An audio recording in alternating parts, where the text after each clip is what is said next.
Maravilha. Agora foi. Bom, pessoal, boa noite a todos. Aí, o pessoal está entrando. É um prazer receber vocês aqui. Nós somos a UEPF Community Chapter São Paulo, né? Para quem não conhece a gente ainda, a gente faz parte da comunidade UEPF, né? Voltada a produzir conteúdo sobre a ferramenta, só que em português, na nossa língua materna aí, que é de muita valia, né? De muita importância para a gente, visto que a maior parte dos brasileiros não fala inglês, né, pessoal? A gente sabe que só 1% da população fala inglês fluente e 5% conhece o idioma em algum nível, né? Esses são dados reais mesmo que a gente tem. E então é muito importante que a gente produza conteúdo, a gente traga conteúdo para vocês em português, né? E isso aqui é importante frisar que é uma comunidade aberta, então eu sempre gosto de estender bastante convite a todos vocês. Quem tiver interesse em trazer algum tema, palestrar, trazer alguma discussão aqui para a gente, sugerir alguma coisa que a gente possa trazer para vocês, eu sempre deixo muito em aberto, porque é isso, o intuito da comunidade é esse, é todo mundo contribuir, tá? E não a gente só fazer com que isso seja um monólogo, né, só uma pessoa apresentando e tal. A ideia é que a gente interaja bastante, que a gente construa, né, isso aqui juntos. Tá, pessoal? Então, essa que é a graça da comunidade, e é por isso que eu tô aqui, né, fazendo isso com vocês, tá? Eu gosto bastante disso, é o que me faz feliz, comunidade é o que me faz feliz, muito mais do que qualquer outra coisa, eu gosto dessa interação, tá, pessoal? Então, me apresentando aqui rapidamente, né, antes da gente passar a palavra aí para o Samuel, que é o nosso dono da vez aqui, né, a nossa estrela da noite. O Samuel já esteve aqui com a gente alguns dias, algumas vezes, então ele contribui bastante aqui com a gente, fico muito feliz com isso, né, e muito honrada. Bom, pessoal, sou Bruna Cavalcante, tá, eu trabalho com RPA e com automação há 4 anos, e sempre trabalhando aí com o IPF, então não tive tanto contato com outras ferramentas, sempre foi bastante focado mesmo em IPF. Eu sou chapter leader aqui da UPF Community Chapter São Paulo, e também eu sou o UPF MVP, né? Fui MVP ano passado, e esse ano, graças a Deus, me deram o título novamente, fui nomeada novamente para estar representando aí nos times dos MVPs, tá? Então é isso, galera. Então, estou aqui, vamos receber o nosso Samuel aí, que veio trazer conteúdo para a gente muito legal de versionamento de código, importantíssimo, né? E eu passo a palavra aí para o Samuel. Bora lá, Samuel. Começar. Beleza. Boa noite, gente, para todo mundo. Vou começar aqui compartilhando a tela. Me avisem quando vocês estiverem vendo, por favor. Tô vendo. Tá aparecendo aqui.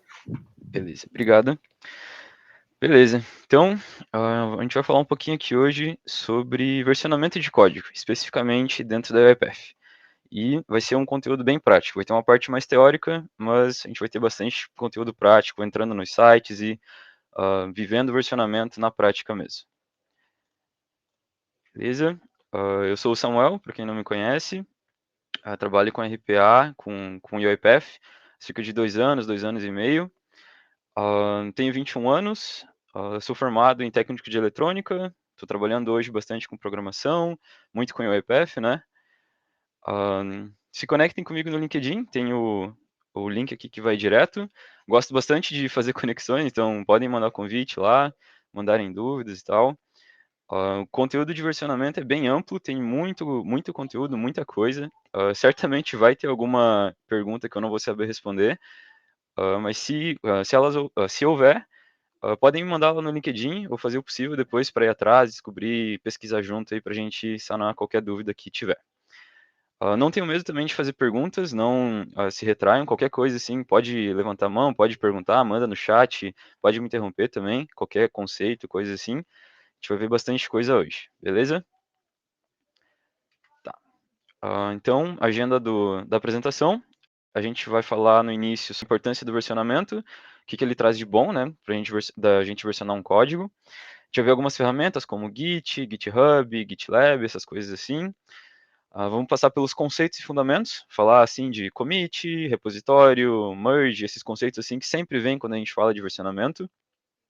Aí a gente vai para uma parte bem prática, a gente vai configurar, criar um repositório remoto, configurar o uso dele na UiPath e tudo mais. E no final, uma sessão bem breve, eu vou falar sobre algumas boas práticas, algumas poucas boas práticas, mas que são muito úteis quando a gente está versionando um código. Beleza. Então, vou começar com uma citação, né, bem clássico. Uma citação aqui do Martin Fowler.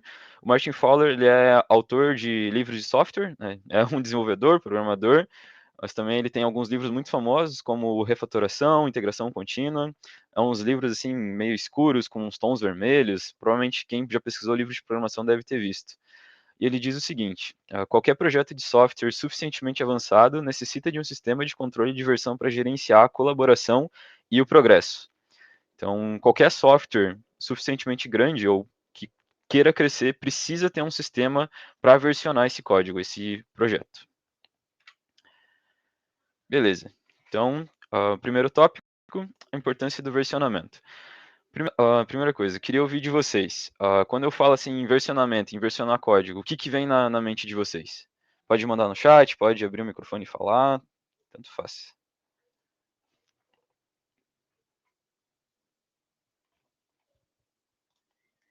Git, com certeza vem muito.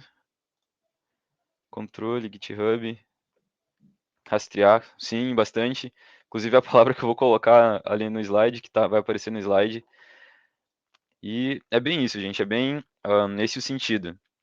Então, versionar é salvar várias versões do código. Então, eu estou, de certa forma, salvando fotografias do meu código, conforme ele vai evoluindo. Então, eu posso começar meu código fazendo uma feature pequena e querer salvar essa versão, porque eu quero que aquela parte que eu escrevi, eu considero ela boa, e eu quero salvar aquilo. Só que eu não quero salvar uma cópia do projeto, ou salvar em uma outra pasta. Isso, o versionamento consegue resolver. E, além disso, além de eu ter essas fotinhos do meu projeto, da evolução dele, eu consigo gerenciar essa evolução do código e ver depois um histórico dele. Então, versionar isso é eu ter o meu código e ir gerando várias versões dele, várias fotografias pequenas. E o que isso traz de bom, né? Por que a gente quer fazer isso? Quando a gente versiona o código, como alguém falou ali no chat, a gente ganha rastreabilidade. Eu consigo olhar para trás e ver como é que eu desenvolvi esse código, quando, qual funcionalidade eu escrevi primeiro. Isso gera um histórico também do meu código, né? Eu consigo ver tudo ali o que aconteceu com ele e gerir. E automaticamente, é praticamente automático quando a gente versiona o código, utilizar um repositório remoto, né? Então a gente vai salvar o código na nuvem. E isso traz uma segurança gigantesca para o projeto, porque se eu estou construindo um projeto, pode ser de UiPath ou qualquer outra tecnologia, qualquer programação, assim, se eu tenho ele só no meu computador, e o computador estraga ou acontece alguma coisa, eu perco o projeto também. Só que quando eu salvo ele na nuvem, né, eu salvo lá num GitHub, num GitLab ou qualquer repositório remoto, eu consigo acessar ele de qualquer outra máquina. E se eu consigo acessar de qualquer outra máquina, eu consigo convidar outras pessoas também para colaborar nesse código, para ir trabalhar junto comigo, a gente separar funcionalidades, cada um trabalha numa parte, e a gente consegue entregar algo mais rápido, com mais revisões, né, com mais cabeças pensando em cima do mesmo código. Isso tudo graças a gente estar utilizando o versionamento no nosso código. Beleza. Até aqui alguma dúvida, gente? Alguma sugestão? Qualquer coisa, comentário, dúvida? Tem mensagem no chat também, tudo Tá ok. tranquilíssimo, Samuel. Importantíssimo esse assunto. Gente, se você soubesse que tanto de coisa, de cagada que eu já fiz já por não ter familiaridade com esse assunto, minha gente do céu, vocês nem têm ideia. Hoje em dia, graças a Deus, eu estou aqui firme e forte no versionamento aqui. Mas o básico, né? O básico funciona, você sabe, né? Vou mostrar bastante o básico aqui, vocês vão ver que começar é a melhor coisa de todas, porque o Isso! básico funciona muito, é essencial assim, e depois a gente vai adicionando complexidade com outros conceitos ali. Aí vocês vão ver. Beleza. Voltando aqui. Beleza, então agora falando sobre as ferramentas. Já foi citado ali Git, GitHub, e muitas vezes a gente até acha que é a mesma coisa, né? Eu, por exemplo, quando eu estava entrando nesse mundo do software, assim, eu pensava que Git e GitHub era a mesma coisa. Só que eles não são, eles são diferentes. O Git, ele é um software de versionamento. Ele é o mais famoso de todos.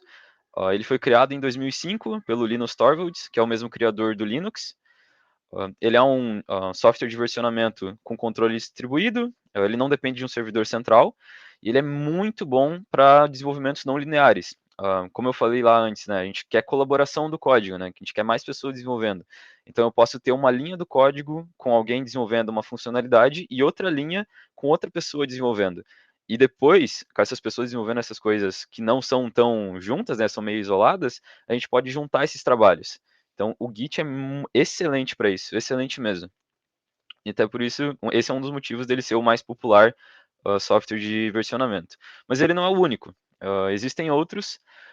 Esse primeiro aqui, o CVS, eu trouxe mais por curiosidade, porque ele é muito antigo. Ele está desde 1968 no mercado.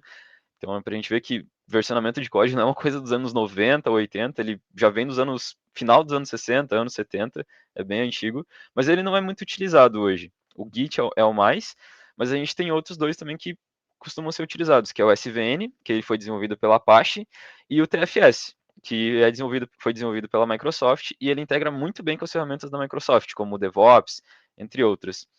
No UiPath Studio, eu vou mostrar mais para frente, a gente pode utilizar o Git, o SVN e o TFS. Tem a integração lá, que tem umas UIs assim, mais simples de mexer, e eles integram muito bem lá com o UiPath Studio. Beleza, então falei do Git, né, o software que versiona, é o que a gente instala na máquina, mas tem a nuvem, né, tem o repositório remoto, que é o que a gente vai, para onde a gente vai mandar o código lá para a nuvem. O repositório remoto, eu vou trazer 3 aqui principais, mas, assim, escolher um repositório remoto é muito subjetivo, assim, depende muito do ambiente, da empresa, das necessidades, sabe? Não tem, assim, um que é melhor ou um que é pior, mas eu vou falar principalmente desses 3 aqui que eu particularmente já utilizei. Então, o GitHub, ele é o mais popular entre os desenvolvedores, assim, no geral, de todas as linguagens. Ele tem uma comunidade muito ativa, ele é muito utilizado assim para projetos de código aberto. Eu vou mostrar mais para frente, ali na parte prática, o repositório do VS Code, aquele editor azul lá da Microsoft, sabe? Que usam para editar Python, Machine Learning, várias coisas assim, que é um editor de texto. O código dele é aberto. Qualquer pessoa pode entrar lá, abrir esse código, ver todos os arquivos, sugerir modificações, e ele está salvo lá dentro do GitHub. Mais um repositório remoto aqui, o GitLab. Ele é bem popular entre as empresas. O código do GitLab em si ele é open source, né? Pessoas podem lá clonar e salvar esse código. Ele também possui uma solução DevOps bem familiarizada, assim, bem integrada. E um terceiro aqui, o Bitbucket. Ele já costuma ser mais preferido por quem é cliente da Atlassian. Inclusive, eu aprendi a falar Atlassian por causa dessa apresentação. Eu achava que era Atlassian ou alguma coisa assim. O certo é da pronúncia Atlassian. Atlassian. Então, empresas ali que utilizam Jira, Confluence, Trello, essas ferramentas da Atlassian, costumam utilizar o Bitbucket porque ele já integra muito facilmente, né? Para gerar uma feature, já gera uma task, não uma task, uma issue, se não me engano, lá no Jira, né? Para gerar um card no Jira para fazer aquela funcionalidade. Então, como eu falei no início, não existe certo ou errado em qual repositório remoto escolher, vai depender muito do caso. Inclusive, já mexi um pouquinho com os 3 ali em trabalhos diferentes, vai depender muito assim do ambiente mesmo. E de novo, eles não são os únicos, tem outras opções. Existe o Azure DevOps da Microsoft, o SourceForge, o CloudSource da Google, e certamente tem outros aí, virão outros. E como eu falei, essa escolha vai depender muito do ambiente, assim, da empresa, não existe bem certa ou errada. Só para citar, daqui para frente eu vou falar um pouco mais sobre conceitos. Então, eu vou focar no Git e no GitHub, nos conceitos que se aplicam a eles. Para o GitHub, não tem muita diferença ali, né, falando de repositório remoto, sabe? Mas do Git, talvez exista alguma diferença. O SVN e o TFS têm uma forma um pouquinho diferente de lidar com o versionamento. Mas eu vou focar aqui no Git por ele ser o mais utilizado, o mais popular. Beleza? Aqui, sobre software de versionamento e repositório remoto, gente. Alguma dúvida? Algum comentário? Tudo tranquilo? Deu para entender a diferença? Que um é o software que a gente utiliza para gerar as versões e o outro é o que armazena na nuvem ali para a gente conseguir compartilhar, é um remoto, né? Repositório remoto. Muito legal, Samuel. Eu não sabia, não, menino. Não sabia que tinha diferentes tipos de Git lá, outras, enfim, aplicações. Quando a gente começa a pesquisar, o primeiro que aparece é o Git, né? Sempre a gente ouve versionamento já associa a Git, né? Só que não é exatamente assim, né? O Git é um software de versionamento, é o principal, a gente pode falar, mas existem alternativas também, né? Dependendo da empresa ali, que pode querer utilizar um outro, né? Beleza. Muito top. Então, agora, eu vou entrar numa parte um pouquinho mais teórica, não vai demorar tanto, mas vai ser um pouquinho mais teórico, vou falar bastante sobre os fundamentos aqui, para a gente falar de versionamento. Já acabei que eu já citei um pouco, né, sobre repositórios, e um repositório é basicamente onde o código é armazenado. E além disso, é onde ele pode ser gerido. Quando eu comecei a estudar isso, eu pensava muito, pô, mas um repositório é uma pasta praticamente, é onde eu salvo os arquivos, né? Só que ele vai além disso, ele não é só uma pasta do sistema onde eu jogo meus arquivos ali, eu posso excluir, adicionar novos e tal. O repositório é onde eu consigo criar as versões, criar aquelas linhas de código diferentes, subir isso no repositório remoto. Então, o repositório, ele parece uma pasta do sistema, mas ele vai muito além disso, ele tem muito mais capacidade. Como eu citei ali, né, a gente tem um repositório local, que é o nosso computador mesmo, né, ele vai ficar ali no computador, no notebook, tá, onde a gente trabalha, e o repositório remoto é o que está na nuvem, é o que está lá no GitHub, no GitLab, no Bitbucket, etc. E uma coisa que eu demorei para entender um pouco, assim, e me atrapalhou, assim, no início, foi entender que essa sincronização dos repositórios, ela não é feita automática. A gente precisa explicitamente dizer, por exemplo, para as alterações que eu fiz no meu local, subirem para o que está no remoto. Então, eu tenho que manualmente dizer isso. E eu vou mostrar um pouquinho para frente como é que a gente faz isso. Então, no começo, assim, eu tinha muito esse conceito de que o que eu fiz no repositório local já está integrado no remoto. Só que não é assim, a gente precisa dizer manualmente isso, a gente precisa explicitamente falar isso. Beleza? Então, isso é o repositório, e como eu falei bastante de versões, né, a gente tem um nome para isso, que são os commits. Provavelmente alguém já deve ter ouvido falar sobre isso, mas um commit é uma versão do projeto. Então, quando eu vou lá e salvo um commit, é como se eu estivesse pegando todos os arquivos que estão salvos ali na minha pasta, né, no meu repositório, e falando assim, eu quero salvar esse estado desses arquivos, porque depois eu posso precisar deles. Então é como se fosse uma linha do tempo, sabe? Por exemplo, vou dar aqui um exemplo um pouco mais prático, aquela prática do RPA Foundation lá, do Academy, que a gente precisa salvar os work items, criar um código SHA-1 lá, alguém lembra lá que fez do RPA Foundation? A gente tem que começar fazendo login no Acme. Então, eu posso começar esse código, né, começar esse projeto, fazendo o login, que é relativamente rápido, né, e eu salvo uma versão disso. Então, eu tenho uma versão do meu código que tem esse login do Acme. E eu fiz isso, né, gostei dessa versão, salvei ela. Então, é como se fosse um pacote que eu fechei e eu tenho esse estado do código. Depois, um pouquinho mais para frente, eu fiz a criação dos itens na fila. Eu pego lá, para quem lembra, né, a gente entra num site, salva alguns itens, né, salva um Excel, e a gente tem que subir cada um desses itens lá numa fila no Orchestrator. Então, quando eu fiz isso, também gostei disso. Então, eu gero mais uma versão do meu código. Uma versão que eu coloco a descrição ali, criação dos itens na fila. E, um pouquinho mais para frente, eu ainda gerei o código SHA-1. Então, fiz tudo isso no meu código. Se eu quiser voltar lá no login, porque nessa versão que eu gerei o código SHA-1, o login está falhando, eu posso voltar. Eu posso ver como é que estava o código lá, pode ser que eu tenha incluído algum bug. Como eu tenho esses passos pequenos, sabe, que eu tenho as versões do meu código, eu consigo voltar atrás e pegar esse login que eu sei que funcionava. Então, o commit é isso, ele é uma versão do código, é um pacote fechado. Só que antes de eu fechar o pacote, né, de eu fechar ali as alterações que eu quero gerar uma versão, porque a versão é um negócio sério, né, é um negócio que ele não vai ser alterado depois, eu preciso dizer quais arquivos, quais alterações vão entrar nessa versão, nesse pacote. Então, a área de staging é um conceito que eu não vejo muito sendo falado. Normalmente, as pessoas, né, os conteúdos, assim, só mostram que a gente adiciona e depois gera um commit, né? Mas o staging é um conceito importante, porque eu posso querer gerar uma versão só com as mudanças que eu fiz no login e lá no workflow de criar os itens na fila. E eu posso fazer isso. Não preciso salvar também as alterações que eu fiz no código de gerar o SHA-1. Então, esse é o conceito de staging, da área de staging.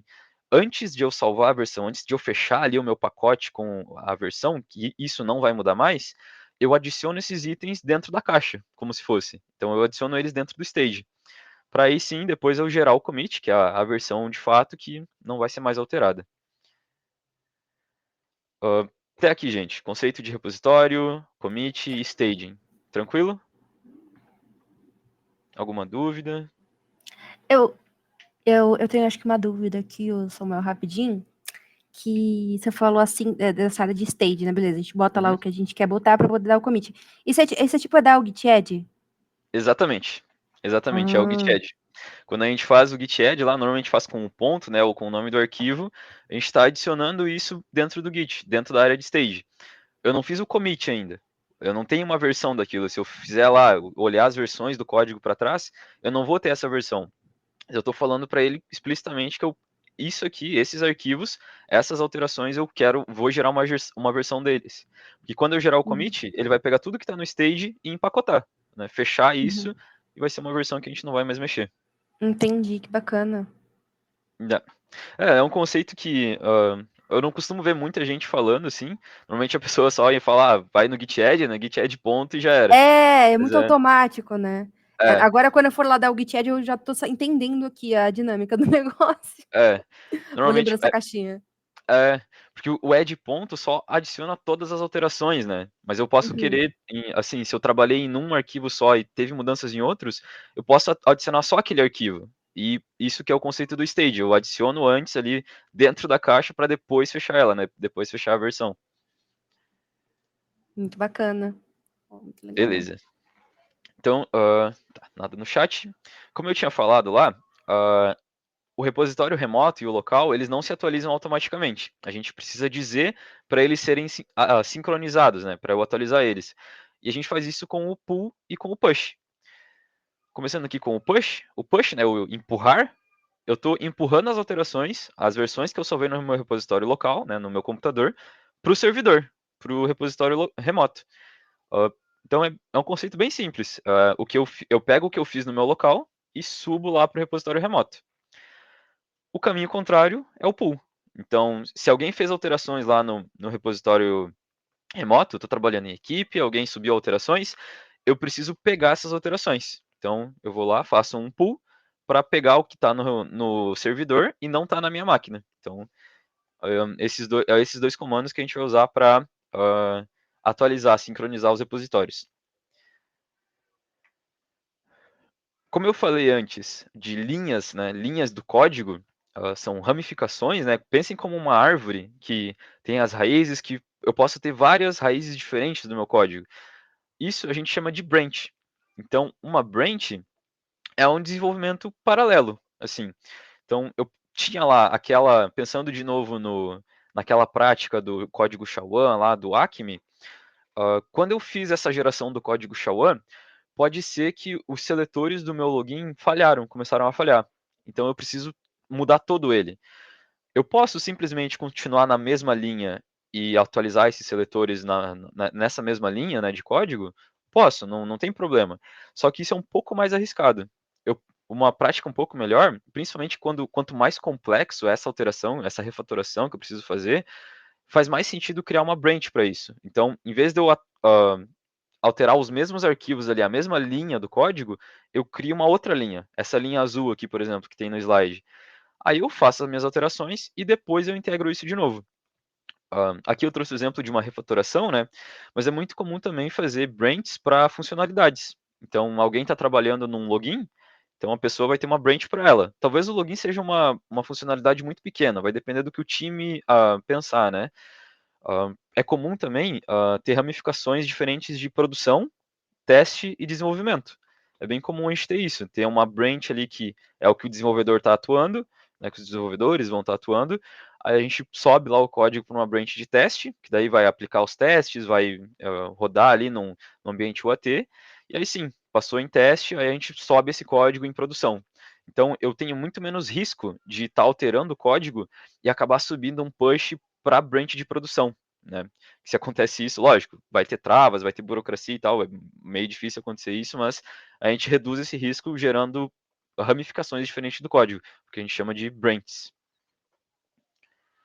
E como eu falei, né, se a gente vai splitar esse código, gerar ramificações dele, a gente precisa unir esse código depois, né? gente não vai ter várias branches assim e nunca mais querer unir elas de novo. E a gente faz isso com o merge. Então o merge, o que ele faz é, pega essas alterações e une elas. Então eu volto a ter uma branch só, depois que o motivo da branch ali terminou, né, que eu construí aquela feature, ou que eu terminei a refatoração, testei tudo, tá funcionando, agora eu integro esse código de novo. É bem comum nessa parte gerar dores de cabeça e gerar conflito, e é normal.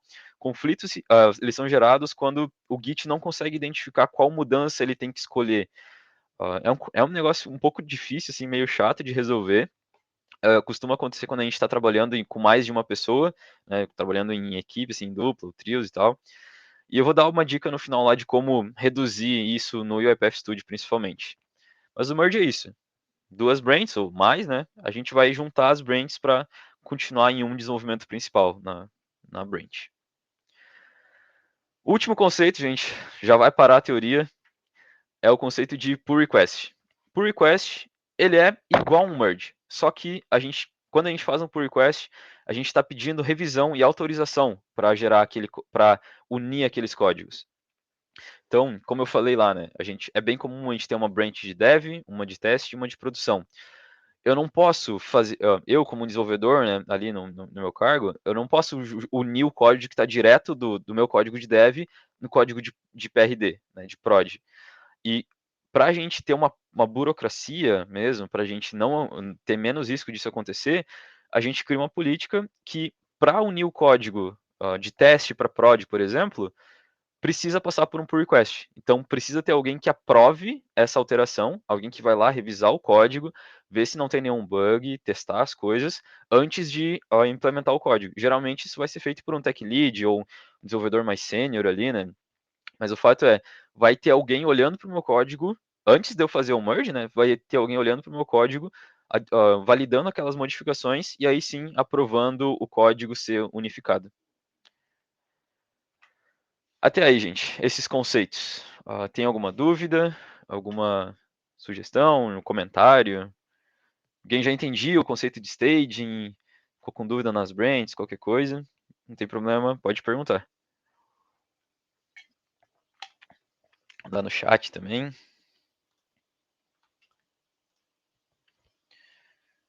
Acho que tá tranquilo, né? Beleza. Tá, eu vou seguindo aqui naquele esquema, gente. Qualquer dúvida, pode me interromper também, levantar a mão, manda no chat ali, pode mandar aqui, qualquer dúvida é bem-vinda. Tá, agora a gente vai ver os comandos. Então, esses foram os conceitos, né? Falei ali de commit, de versão, de branch, mas como é que eu faço isso de fato, né? Como é que eu faço um push? Como é que eu faço uma versão? Então, eu vou entrar numa referência aqui. Deixa eu trazer aqui para vocês. Aqui, apareceu isso. Então, estou aqui num artigo, está em português, natural já, ele já está em português, do Free Code Camp, é uma plataforma de aprendizado bem famosa. E tem aqui 10 comandos muito famosos no Git, muito utilizados. Então, eu vou passar por eles aqui rapidamente. Primeiro que aparece aqui é o git clone, não citei ele, né? Mas o que faz o git clone? O git clone, ele gera uma cópia do repositório remoto para o meu repositório local. Então, eu tenho um repositório remoto, eu faço um git clone com o link desse repositório e vou ter ele na minha máquina. O git branch vai gerar uma nova branch, né? Quando eu quero gerar uma nova ramificação. O push, só o git push, vai subir todas as alterações que eu tenho no meu remoto para o meu local, do meu local para o meu remoto, desculpa. Git branch list, por exemplo, ele vai citar todas as minhas ramificações. Checkout, eu posso transitar entre branches, né? Estou na branch de dev, quero passar para a branch de uma feature que está sendo construída ou de uma refatoração, vou utilizar o checkout. Git status. Git status, basicamente, ele mostra o status do código, né, do repositório. Quais arquivos precisam ser adicionados, quantas versões eu estou à frente do repositório. Aqui eu estou mais falando, gente, para conhecer, leiam esse artigo aqui, quem tiver mais curiosidade, e eu vou mostrar eles na prática também, tá? Eu vou digitar todos eles aqui na prática e acho que vai fazer mais sentido. Então, aqui eu estou só passando por cima mesmo, porque depois eu vou reforçar o conceito de cada um deles e mostrar na prática. O git commit, né? Git commit, a gente sempre faz com um "-m" e uma mensagem. Então aquelas descrições que eu tinha colocado ali, né, a gente realmente utiliza elas. Todo commit, toda versão precisa ter uma descrição. Até porque o commit, como é que a gente vai olhar para trás depois e saber qual versão que tinha tal funcionalidade? Eu olho isso pela descrição da mensagem dele, né. Então com essa descrição eu consigo olhar para trás e ver em qual commit que estava o login do Acme lá, por exemplo. Aqui apareceu o push de novo, o git pull. Dá para ver, né, que basicamente todos os comandos é git, o nome do comando, como estava lá, commit, branch, pull, push, e pode ter algum outro argumento aqui. O revert para a gente reverter alterações, e o merge, a gente sempre faz git merge e o nome da branch que a gente quer integrar na branch que a gente está agora. Então, esse link aqui eu achei bem útil. Também tem muito conteúdo no YouTube, na internet, assim, sobre os comandos. Então, qualquer dúvida, pode mandar no LinkedIn lá também. A gente tem um comando que está falhando, não sei o quê. Pode mandar lá uma dúvida no LinkedIn, se não conseguiu pesquisar, se não conseguiu encontrar. Mas tem bastante conteúdo, gente. Beleza, deixa eu voltar para a apresentação aqui.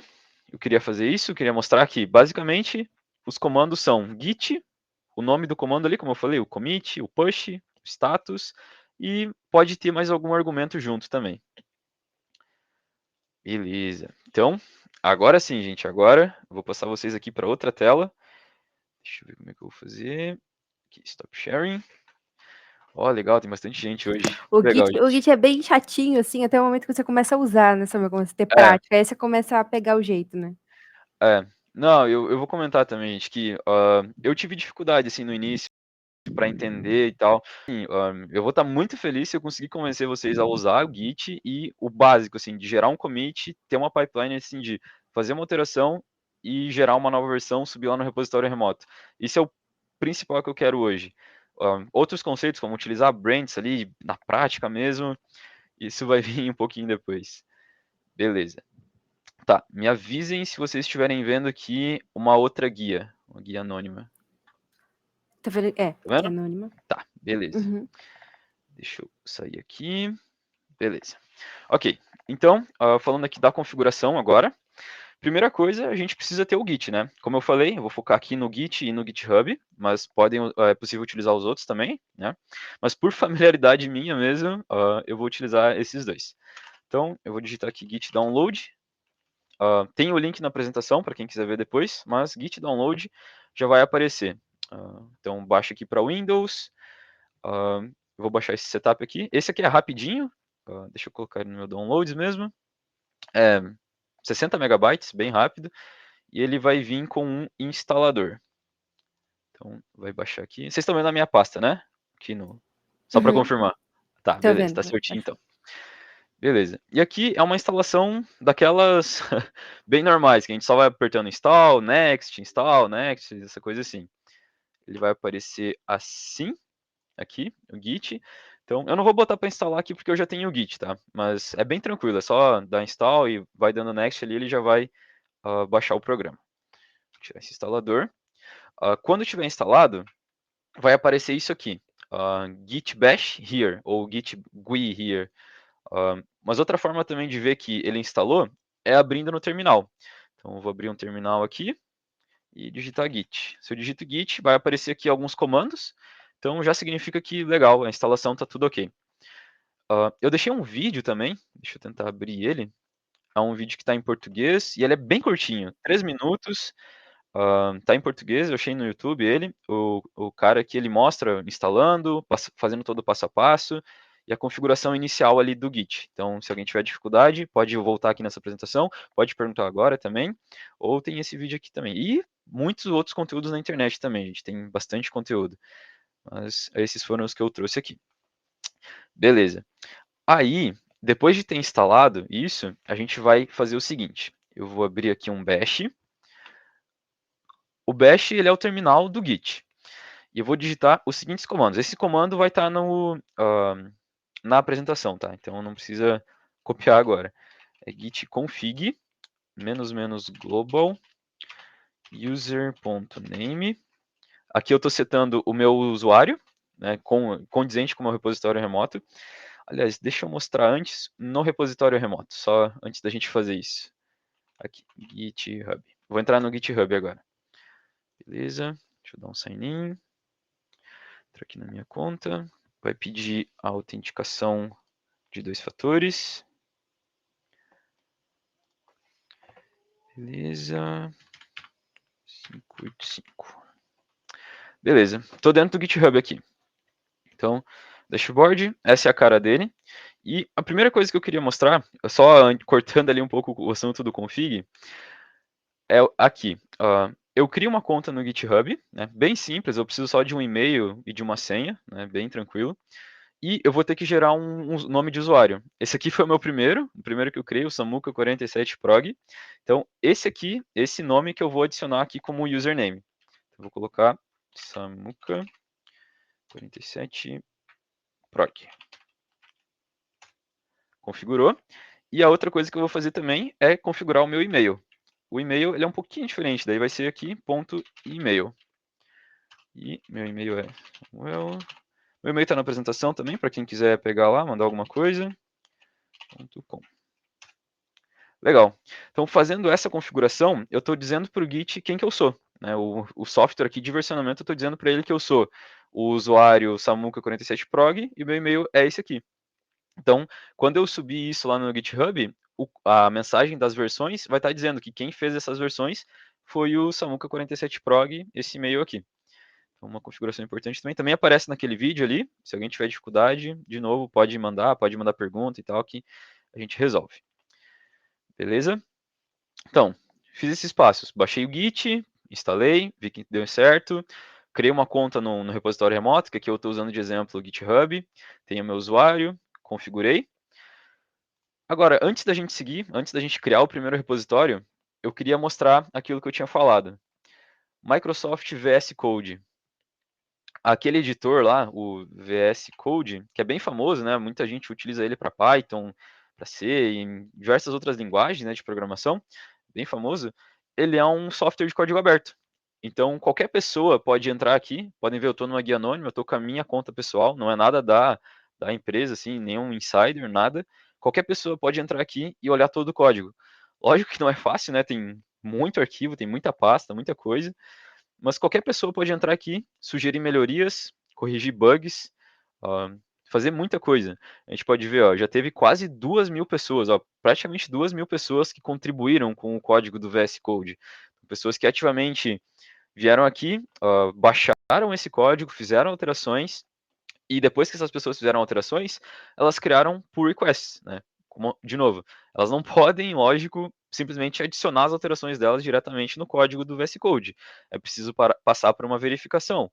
Então aqui, ó, tem quase 400 pull requests abertos aqui. Então o pessoal ali que gere a ferramenta vai analisar, vai ver se faz sentido aquela alteração, se não inclui nenhum bug, se não tem alguma maldade ali no meio também, né? Porque pode acontecer. Se está tudo certo, então eles vão aceitar o pull request e integrar o código.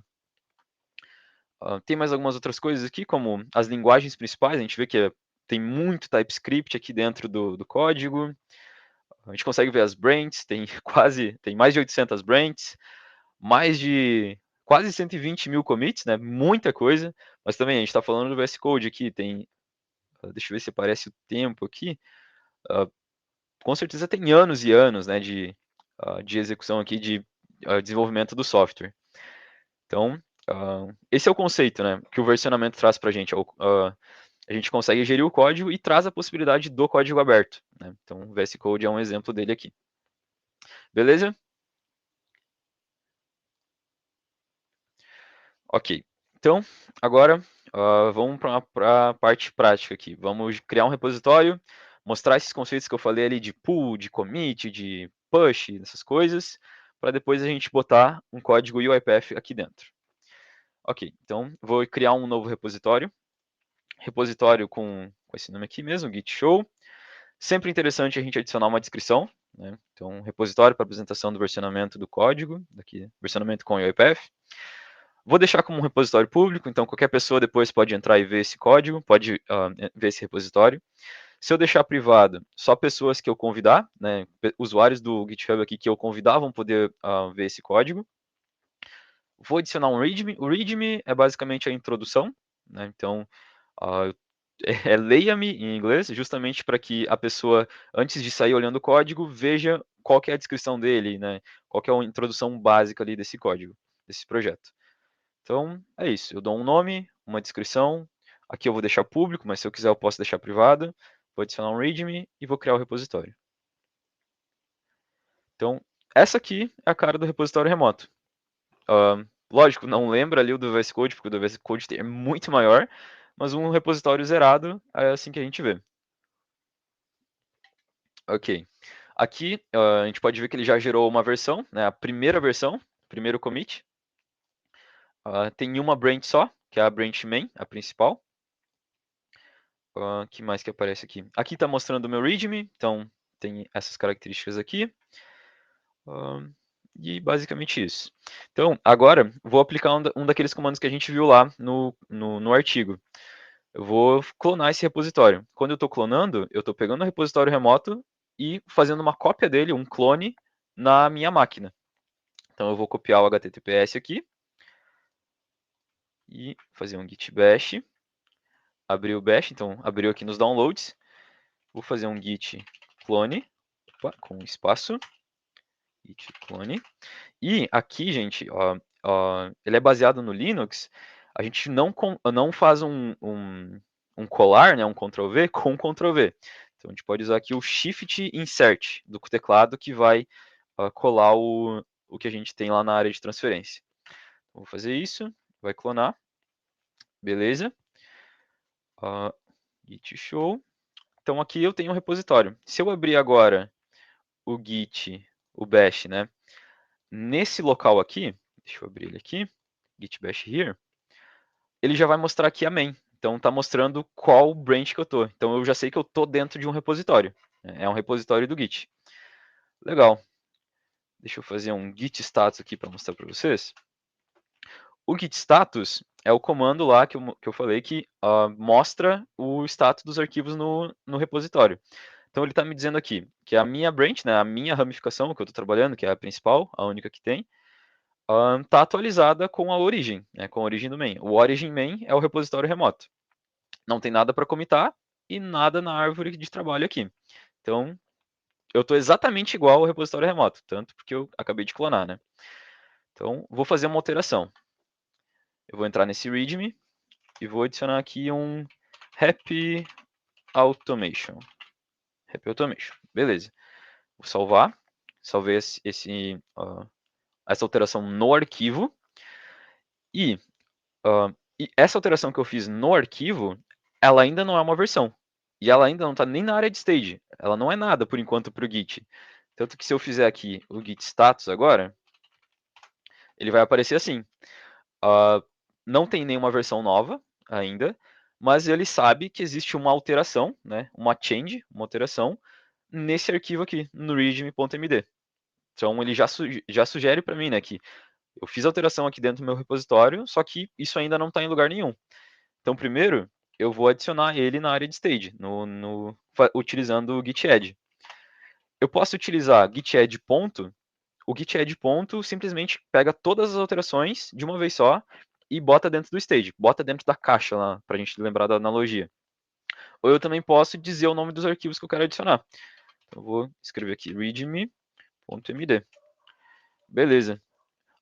Apertando seta para cima aqui no teclado, ele vai navega entre os comandos, né? Então, eu vou fazer um status de novo.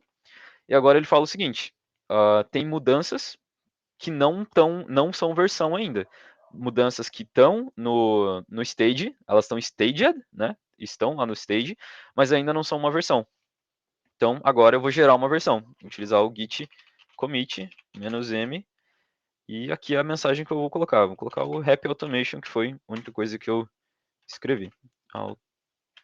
Automation. Beleza. Então, gerei a versão. E agora eu posso, antes de subir isso aqui na versão no repositório remoto, eu queria mostrar para vocês.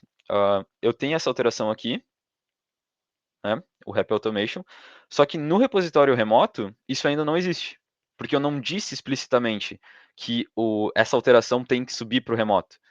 Então, isso que me atrapalhou bastante, assim, no início. Ou eu me atrapalhei, né, no início, para entender o Git. O que eu faço no local, sem eu dizer que tem que ir para o remoto, não existe lá ainda. Então, podem ver que só existe um commit, estou atualizando aqui, só existe um commit e não está aqui o Happy Automation. Então, agora, eu vou fazer o git push, que é o comando que eu uso para empurrar essas alterações lá para o remoto. Então, git push. A primeira vez que eu faço isso, vai acontecer duas coisas, né? Quando eu acabei de criar a conta lá, vai acontecer duas coisas. A primeira, ele vai pedir para logar no meu GitHub. Então, vou colocar aqui, ele vai logar, a autenticação funcionou e já puxou. Quando você, se tu fizer a conta a primeira vez, né, criou uma conta lá no GitHub, por exemplo, ele também vai pedir depois para uma permissão da licença da UiPath. Mas é só apertar, aceitar, lá, acho que uma ou duas vezes e já vai funcionar, beleza? Então, não vai aparecer essa notificação para mim, mas quem fizer isso lá pelo Studio, né, pelo UiPath Studio, vai aparecer uma notificação pedindo para fazer essa alteração, para aceitar essa extensão da UiPath no GitHub. Beleza. Então, voltando aqui, agora que eu fiz o push, quando eu atualizar, vai aparecer aqui o Happy Automation, vai aparecer meu segundo commit, porque eu empurrei essa alteração para o meu repositório remoto. Legal. Da mesma forma, se eu fizer essa alteração aqui no README, aqui, por exemplo, eu posso editar ele daqui. Se eu edito daqui, essa alteração não vai aparecer no repositório local. Eu vou ter que fazer um git pull, né, só git pull ali o comando, para ver essa alteração no meu repositório local. Mas beleza, não fiz nada com o UiPath ainda, né? Cadê o UiPath hoje? Então agora sim, vamos entrar com o UiPath. Então eu tenho esse repositório local e vou abrir um estúdio aqui. Criar um projeto. Para mim adicionar o estúdio, né, esse projeto num repositório, é literalmente, eu só preciso criar esse repositório, esse projeto no estúdio dentro do meu repositório. Então eu vou criar um processo aqui, porque eu não quero focar no conteúdo dele. Apresentação Git. E aqui eu vou selecionar lá o meu repositório, que eu sei que está em downloads, Git show, vou selecionar essa pasta. Então agora o estúdio vai lidar de colocar todos os arquivos, né, tudo que precisa lá para iniciar o estúdio dentro do meu repositório. E aí, quando ele fizer isso, a gente já vai ver que vai aparecer muita alteração aqui. Se eu der um git status, vai aparecer muito arquivo, porque o estúdio cria vários arquivos lá dentro da pasta dele. Só que essa forma aqui, pelo Git Bash, é uma forma de fazer. Existe o Git GUI também, né, o GUI ali, que é um pouquinho diferente, mas a forma que eu acho mais prática é fazer diretamente no estúdio. Né? Diretamente aqui é o jeito mais fácil, que eu nem preciso abrir outro software, não preciso abrir mais nada. Então, para mim ter isso, eu vou vir aqui em ferramentas, em plugins. Então aqui em plugins aparece os versionadores de código. Tem o Git, o SVN e o TFS, como eu tinha falado lá no início. Aqui, como o Git está ativado, ele vai aparecer essas coisinhas aqui embaixo para mim. Não sei se vocês conseguem ver. Alguém me dá um toque aí para ver se... Deixa eu ver se eu consigo aproximar, talvez. Não sei se vocês conseguem ver aqui na apresentação que tem um 0, tem um 25, tem um Git, main. Dá pra para ver? ver sim, Samuca, mas é que eles têm que expandir a tela, pessoal. Tem um iconezinho de expansão aqui, bem no cantinho superior direito da tela, sabe? Da tela do Bem aqui embaixo. Dá Não para sei se ver dá pra ali. ver. Dá? Tá, beleza. Ah, Então, acho que tem uma dúvida. O Elson quer perguntar? Tudo bem? Tudo certo. Tudo certo, né? Deixa eu fazer uma pergunta. Se eu for conectar com o Azure DevOps, qual desses três que eu utilizo ali? Com o Azure DevOps, eu acredito que o Git também funciona, mas talvez o TFS seja ainda melhor, porque ele é da Microsoft também. Eu particularmente não utilizei ainda, né? Não fiz essa conexão, mas acredito que usar o TFS vai ser melhor, porque ele já vai integrar melhor. Mas eu digo isso por uma necessidade de um cliente que ele quer usar via DevOps dele, né? Quer centralizar tudo no DevOps. Eu fiquei nessa dúvida aí, porque isso tem Git, SVN, TFS, então eu teria que usar como Git o DevOps? Eu acredito que dá, tá? Eu nunca utilizei, de novo, mas acredito que com o Git funcione. Tá. Imagina até, o Azure DevOps Server é um produto, Microsoft fornece controle de versões, relatórios, gestão. Se quiser, pode me chamar no LinkedIn, Elcio, que a gente pesquisa isso aqui depois. Okay. Não utilizei ainda, né? Mas creio que essa conexão não vai ser difícil. Certamente, Valeu. certamente. Legal. Beleza, gente. Então, como eu estava falando aqui, quando a gente ativa a extensão, vai aparecer isso aqui embaixo. Ó. E aqui, ele já está mostrando 25 alterações. Essas 25 alterações, por que estão aqui, né? Porque eu não adicionei isso ainda lá no meu stage. O Git ainda não conhece esses arquivos. Então, né, a gente tem essa UI aqui é muito mais simplificada do que ir lá no Bash, né, ver aquilo, uma visão Linux, né? Eu acho um pouco mais fácil vir aqui pelo próprio estúdio. Então, aqui eu já estou selecionando tudo, né? Todos os arquivos que estão aqui vão entrar no stage e, por consequência, vão entrar no commit. Vou adicionar uma mensagem, a mesma mensagem que eu fiz lá com o git commit. Então, vou colocar a primeira versão com UiPath Studio. Ô, Samuca, essa telinha aí tá meio que simulando o GitEd, né? Que a gente tava fazendo lá no Exatamente. Git. Só que ela é um pouquinho mais, ela meio que integra todos os conceitos aqui. Tô vendo, tu seleciona ali o GitEd, aí tu bota a mensagem ali, é o commit, né? Do commit. Exatamente. Então, aqui, ó, se eu selecionar esses três, eles não vão entrar no commit, não vão entrar nessa versão. Mas eu vou deixar todos aqui, né? O consolidar que aparece aqui por estar em português é o commit. Então, vou fazer esse commit e vai aparecer aqui embaixo um 1zinho, porque existe uma versão do código que não foi upada ainda, não foi feito push. Então, posso fazer por aqui. Então, agora louco. vou. Então, todos aqueles comandos que eu apliquei antes, que eu sei que é um pouco mais complexo, né, um pouco mais complicado, eu fiz aqui em 3 toques praticamente. Eu peguei as mudanças, escrevi uma mensagem, commit e push. E elas já vão aparecer aqui no repositório. Então, assim que eu atualizar, a pasta Git está aqui. Então tá lá, todos os arquivos e pastas do projeto, aparece tudo aqui. Beleza, então agora fica fácil, gente. Depois que a gente instalou o Git, tem uma conta no repositório remoto, configurou ali o Git, fica fácil. Então, vou colocar um log aqui só para ter uma alteração no meu código. Put dialog, não, quero o mais simples de todos. Até melhor, um write line aqui. Hello Git, por exemplo. Então, muito importante, gente. Eu preciso. Só vai ser gerado versão os arquivos que estão salvos no diretório. O arquivo que eu não salvei, ele nem vai aparecer aqui como uma mudança. Então, eu aconselho quando for fazer um commit, garante que está tudo salvo. Aí vem aqui, gera uma mensagem, write line na main. E consolida e envia. E é isso. Então, agora, toda vez que eu escrevo um código, acho que aquilo é interessante, quero criar uma versão, eu salvo, pego essas versões, digito uma mensagem e commit push. Já vai aparecer aqui. Primeira versão, agora o commit é o write line na main.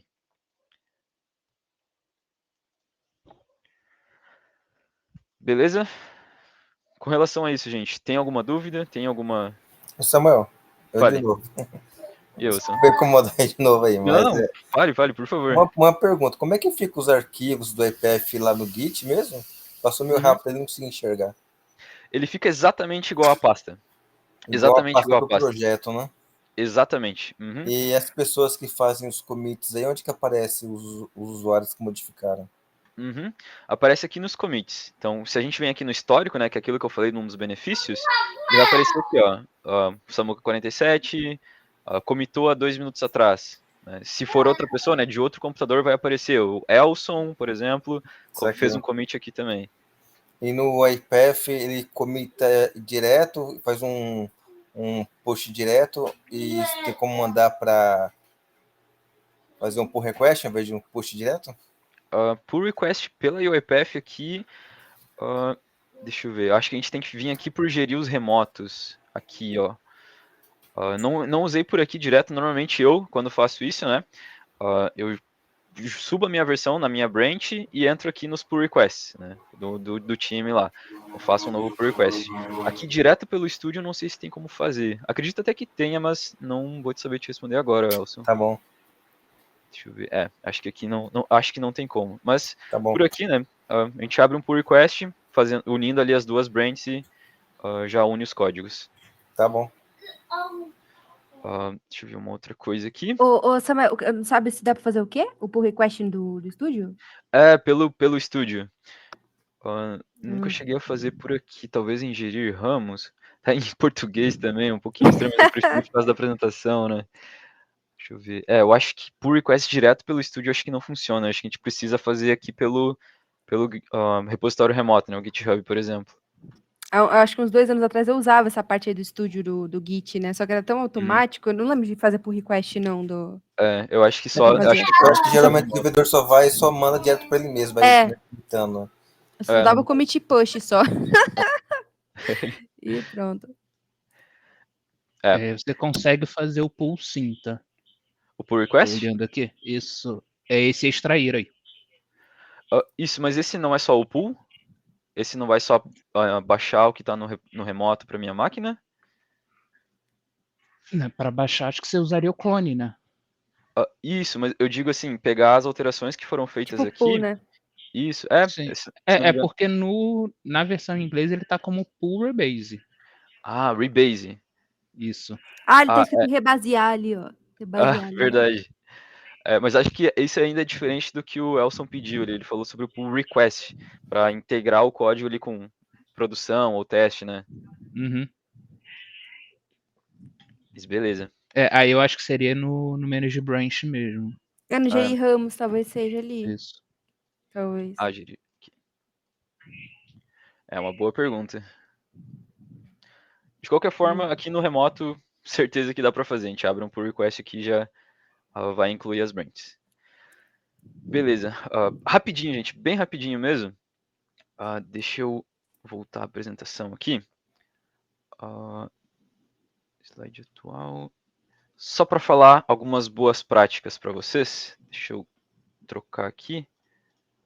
Alternar. Aí, apareceu aqui, né? UPF Community.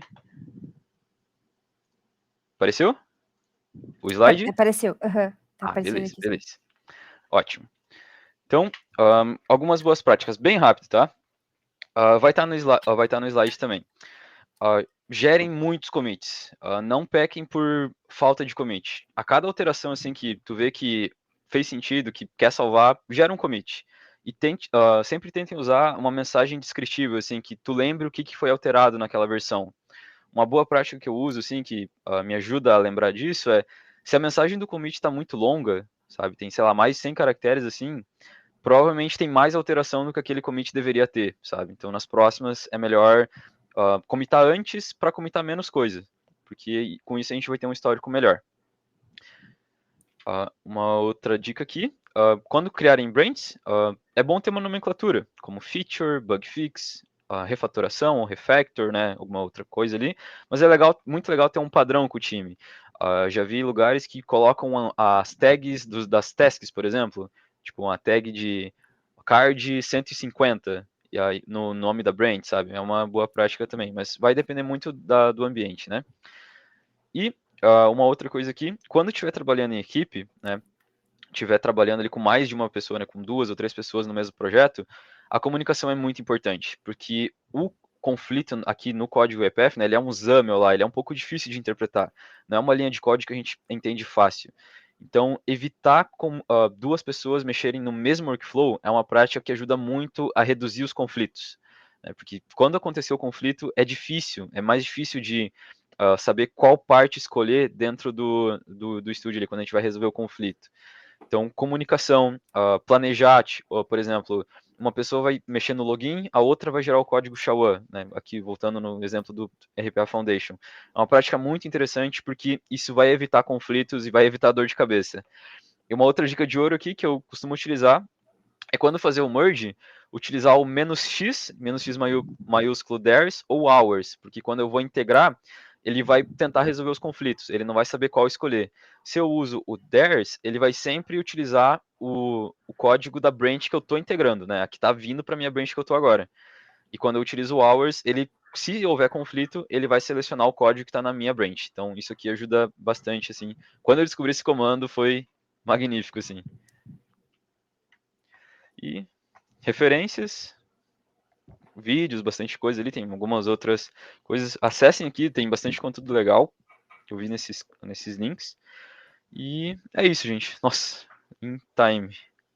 Caraca, bem pontual.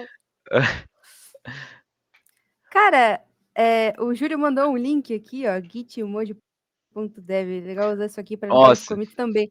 Eu achei incrível isso, cara. Tá falando sério? Colocar emoji no negócio. é muito Adorei, legal. gente. Minha cara. O Gitmoji é muito legal. Bem Nossa. lembrado, Júlio. É bem. Porque aí, quando tu vai olhar o commit, não fica só uma mensagem. Tu olha pro símbolo. Tipo, uma feature fica uma estrelinha nova. Um bug fica um inseto, tu pode colocar, sabe? É bem legal. Gente, adorei, minha gente. Vou salvar aqui nos favoritos já. Muito legal mesmo.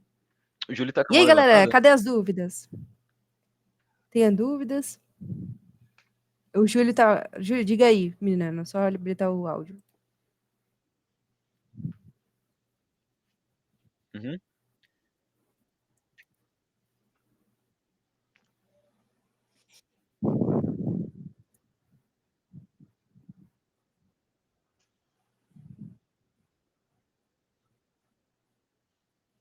Hum, uhum.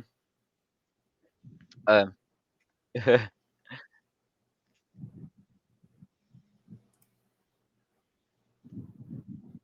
É. É. Quando a gente está trabalhando assim na mesma branch, por exemplo, né, é uma coisa obrigatória de fazer. Antes de, assim, entrou no dia, faz um git pull ali para pegar a alteração. O melhor talvez seria criar uma outra branch, né, trabalhar numa outra branch ali, mas se tiver trabalhando na mesma, né, pode acontecer. É melhor fazer o pull porque a gente vai evitar dor de cabeça aí para resolver conflito.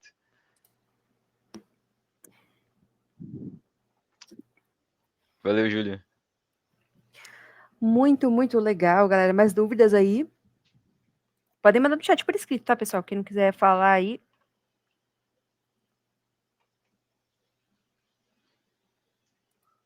Muito legal, Samuca. Caraca, menino. Gostei bastante. Foi bem. Assim, basicamente, você deu aqui um review em 1 hora, o que meu time teve que me ensinar quando eu entrei no time, sabe? Pra Uhum. me habituar com Git. Foi Tudo isso aí que show você de bola a falou. explicação dele. Valeu, Muito legal, Alisson. muito legal. Em 1 hora você. Isso aqui, entre, tipo, eu só vai ser o vídeo aqui e dar um de onboard pra pessoa quem tá no time agora. Tranquilo. A gente não foi Nem muito assim a de explicar fundo, né? mais. Muito assim, branch com knee branch, resolver conflito, Não, não precisa. mas Isso aqui, 80% do que a gente usa tá aqui. é Não, verdade. não, fala sério. O principal é a gente estar sempre dando passinho pequeno assim e gerando as versões para quando der problema. Eu recentemente tive problema com isso, tava fazendo um projeto lá, a gente subiu em teste, funcionou, foi para produção, começou a falhar, a gente tentou corrigir, não deu certo, eu tive que voltar numa versão de uma semana atrás para voltar o código a funcionar em produção, sabe? Porque funcionou em Nossa teste, senhora. parou de funcionar em produção, a gente tentou corrigir, não funcionou, aí voltando uma semana lá o código, graças a Deus voltou a funcionar, sabe? Então, se não tivesse o Git ali, bah, ia ter sofrido demais, assim, até achar onde estava o problema. Nem sei onde estava o problema agora, né? Mas a gente voltou numa versão lá e continuou trabalhando nela. A partir dela, né? Eu tenho uma pergunta de como vocês lidam com um cenário específico. Tá? Claro, Bruno. Eu passo muito por cliente que eu peço acesso à ferramenta de Git e, por exemplo, eu estou há 6 meses esperando. Tá? Uhum. Sim. A gente não quer usar o GitHub, né, por ser um repositório na nuvem mesmo, botando como privado e tudo mais. Nada na nuvem é impossível de vazamento, né? Uhum. Eu, quando eu pego um cenário desse, eu costumo usar o que eu conheço, que é o SVN, né, da Tortoise, que é uma ferramenta free, open source, e fica tudo local. Uhum. Saber se vocês já mexeram com alguma outra que também funciona local, que seja grátis. Uhum. Eu particularmente ainda não, Bruno. Mas acho que é uma boa opção, né? Eu já tive também, assim, eu estar trabalhando num projeto, o pessoal não liberar nenhum tipo de repositório, e continuar trabalhando só na máquina, sabe? Não é ideal porque, assim, aconteceu até um problema lá, que o pessoal teve que pegar o pacote no estúdio, no Orchestrator depois, porque não tinha salvo em nenhuma outra máquina, sabe? Então, assim, o ideal é usar alguma coisa, sabe? Não deixar o código só na máquina. E acho que o SVN ali é uma opção, sim, que fica num servidor, querendo ou não, né? Você pode criar ele ou na máquina de rede ou dentro da máquina, né? O ideal seria na pasta de rede para não ficar dependendo da sua máquina em si. Sim. E aproveitando que você falou do Orchestrator, né, até um ponto, não sei se você tinha visualização, mas a partir dessas versões mais novas, você não vai conseguir mais pegar o código, tá? Porque você só vai conseguir fazer no formato Windows, e o Windows ele compila o seu código numa DLL. Então, se você baixar o pacote do Orchestrator e extrair ele vai ser uma DLL. Então, a gente não vai conseguir extrair os códigos do estúdio ali mais. Não, então o Git vai ser muito mais importante do que ele era antes. Certamente. Não, peraí, galera. Deixa eu atrapalhar um pouquinho aqui a raciocínio enquanto eu tô tentando entender o que vocês falaram. Eu não vou conseguir mais extrair o pacote. Tipo assim, o meu código lá do bot tá lá no orquestrador, né? Eu extraio aqui porque às vezes eu fiz um. Meu Git não tá atualizado, digamos assim. Então eu vou lá no orquestrador e pego lá. Eu não vou poder mais fazer isso? Se você criar um projeto na versão nova, né, atualmente, eu não lembro se a 23.10 já estava assim. Eu lembro que nas versões 24 eu vi que eles removeram. Você não tem mais a opção de criar um projeto com Windows Legacy. Se for um pacote antigo, você não vai perder isso. Mas se for, Caraca. mas você não consegue mais criar. Se você tentar criar aí qualquer projeto, ele só vai te dar a opção Windows ou cross-platform. Ele não dá mais o Windows Legacy. Caramba. E diferente do Windows Legacy, que era a base dele era .NET Framework, o novo é .NET Core e ele compila o código para ter uma execução mais rápida. Nossa, que loucura, Aí, minha se gente. quiser, Eu vou ter depois. que tomar cuidado agora. Se quiser, eu te adicionei no LinkedIn, mas depois a gente pode trocar uma ideia disso. Nossa, com certeza. Eu fazia isso antes, sabe? Tinha um problema, ele pega, baixa o código, ou até de robôs legados, né? Baixa o código lá do Orchestrator, que é o que a gente sabe que tá mais atualizado, né? É o que tá rodando de fato. E aí, bota no Git, né? Eu continuo escrevendo ali. Mas eu realmente não sabia dessa, que os novos, né, que não são Legacy, não vai mais dar pra fazer isso. Se você tiver um projeto Legacy, mesmo na versão nova, ele vai continuar. Só que se você for criar um projeto já nas versões mais novas, você não vai conseguir mais. Caramba. A não ser, você tem como contornar. Você pode copiar um projeto Windows Legacy, renomear ele e fazer tudo mais, mas criando nativamente ele não vai deixar. Isso eu lembro que a UiPath começou esse roll-off, acho que foi em 2021, que eles começaram a notificar que eles iam tirar isso. Eu lembro disso, falando que o Legacy ia ser depreciado, né? Isso. Achei isso que demoraram demais até. Mas beleza, cara. Parabéns aí pela apresentação, cara. Obrigado, Bruno. Nossa, isso aí não vai ser um problema grande, não, se ele perder, se não tiver repositório porque o cliente não tem, precisar alterar alguma gente, coisa. é meio esquisito isso aí. Eu vou ver isso aí, velho. Não é possível, Existem vendido, né? Existem motivos de segurança por trás disso, tá? É um cenário bem hipotético, particularmente eu nunca vi, só que se qualquer pessoa entrar na máquina de produção e pegar o código e fazer alguma alteração nele, o robô vai rodar em cima do código alterado. Porque o pacote que está lá na máquina ele vai estar alterado. Dessa forma, te dá uma segurança que não consegue alterar. O que eu falo que eu mesmo fazia a nível de teste, tá? Quando eu tinha erro numa sequência específica, o seletor não está mapeado correto. Eu copiava o meu código inteiro, abria outra instância do meu código em outra janela do estúdio, fazia a alteração que eu precisava, substituía a sequence dentro do meu que estava executando e mandava ele dar um retry que ele funcionava com a versão rodando com a versão nova da sequence. Como ele compila o código inteiro, nas versões novas isso não é mais possível. Então ele te dá mais segurança para o seu código. A questão eles recomendam o uso de ferramenta Git, né? Qualquer ferramenta de versionamento. Mas, pô, a gente entregando não lá no Orchestrator é a nossa garantia, né? O pacotinho tá lá, pô. Sim. Tem que ser garantia, né? Porque... qualquer coisa. É tipo um backup. Qualquer coisa. Sim. Foi o que eu fiz hoje. Tipo, eu tinha que entrar um projeto aqui que no fim do ano, meu Git deu um problema, esqueci de dar o commit, não comitei. Aí a versão que estava aqui era uma anterior, né? E aí eu precisava da versão atual, que tá só no Orchestrator mesmo. Sim, sim. né? Mas agora tudo na peguei no nuvem Orchestrator, pô, então tudo mas fica por lá. Eu acho que essas coisas também eles estão trabalhando em coisas novas para ajudar a você fazer esse controle. Se eu não me engano, eles estão em beta, né, em preview do DevOps dentro do Orchestrator. Caramba, que legal. Eu lembro que eu vi em um cliente, eu só não cheguei a testar. Uhum. Mas ele está com o DevOps integrado dentro do Orchestrator. E é bem legal que a gente estava usando o Orchestrator Cloud e você consegue mover pacote já de um ambiente para o outro. Isso é bem novo, né? Tem alguma documentação disso daí, vocês aí, para passar aí? Posso dar uma olhada aqui. Legal, pessoal, legal pra caramba isso aí. E meu time aqui tá estudando uma forma da gente poder fazer uma esteira de CI/CD com que o nosso publish lá no orquestrador seja de forma automática já atualizar o Git também, sabe? Então, Seria estudando uma forma interessante, porque não precisa de gente de cliente, fica tudo na cloud. Né? Então, o publish já dá, já faz tudo ali, ia ser muito bom mesmo.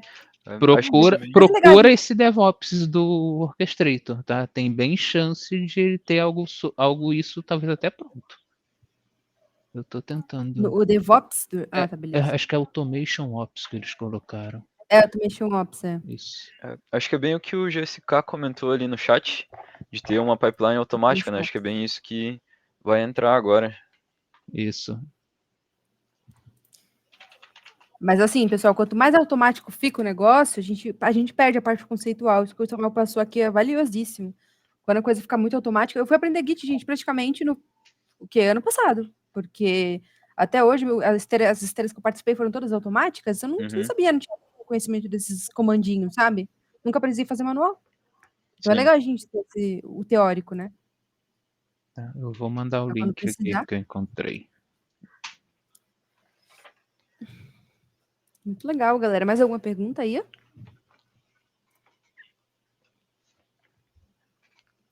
Lembrando que a gravação dessa sessão aqui vai ficar disponível no YouTube, tá bom? Eu costumo colocar aí no máximo 5 dias, tá postado lá no YouTube. Na página do evento vai estar lá o vídeo, tudo certinho, o material do Samuel, os slides dele, tá bom?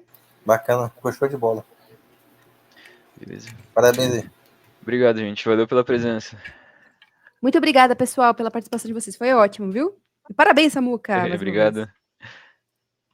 Muito obrigada. Valeu, Jéssica.